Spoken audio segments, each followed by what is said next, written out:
I'm going to go with a delicate touch over the treehouse, off the trampoline, through the target. Oh, boom, beat that. I'm about to. I'm going off the rebound net, off the porch column, straight through the target while I go down the slide. You got no shot.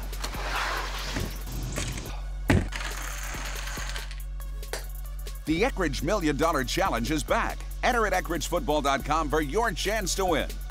Where's the wind? Yeah, it's really howling out.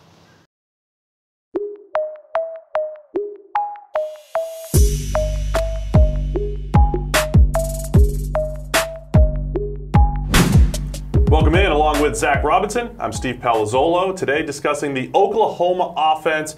They're still explosive, and it's all brought to you by Eckridge, the official smoked sausage of the college football playoff.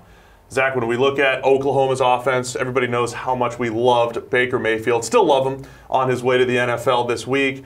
But Oklahoma, with Kyler Murray at the helm, still looks like they're going to have one of the most explosive offenses in the nation this year. Yeah, there's no doubt. You look up and down at whether it's running backs, wide receivers, the offensive line is intact. They got playmakers all across the board. You add in Kyler Murray that brings a different element with the legs, and looks like he's improved as a passer. But and then you still got Lincoln Riley dialing up plays. So this offense has gone absolutely nowhere. Yeah, so let's take a look at the top-graded players from this past weekend for Oklahoma. And the two names at the top, you already mentioned them, Marquise Brown, and then, of course, Kyler Murray, who took over. So this bodes well, I think, for Oklahoma. How different, you mentioned a couple other wrinkles, how different can this offense look? Because Kyler Murray has a little bit more athleticism.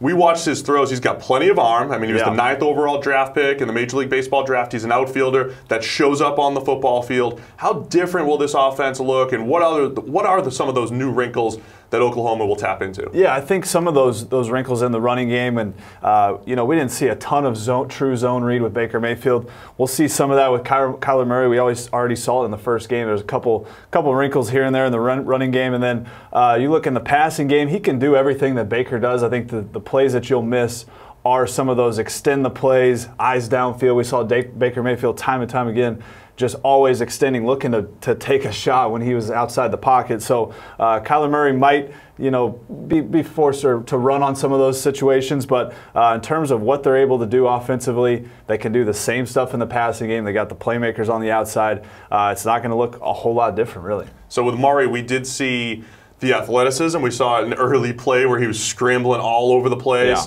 for a big gain. We saw him hit a deep ball with really nice touch. We saw him throw with touch over multiple linebackers. Yeah, that was nice. We saw him zip balls from the far hash mark. I thought that was good too. So it did seem like Murray had all the throws in his bag on Saturday. They finished with 7 explosive passing plays alone. And again, I know it's Florida Atlantic, and you're going to have more difficult competition slightly. It's still the Big 12, but what are your thoughts on what happens when the competition tightens up just a little bit, and how different that looks for Kyler Murray in this offense? Yeah, I think anytime you lose a guy that's as accurate as Baker Mayfield was, you might lose some of those run after the catch opportunities with Marquise Brown on, last week he ran a shallow cross, kind of left it behind him. I know we're nitpicking one play, but those are some of the plays where his accuracy is not going to be up to the most accurate quarterback we've seen in college in the last however many years. So that's where you'll miss a little bit of it, but really, he can make up for it with his legs. All those plays that we saw him scramble around. Even when he was at Texas A&M, the first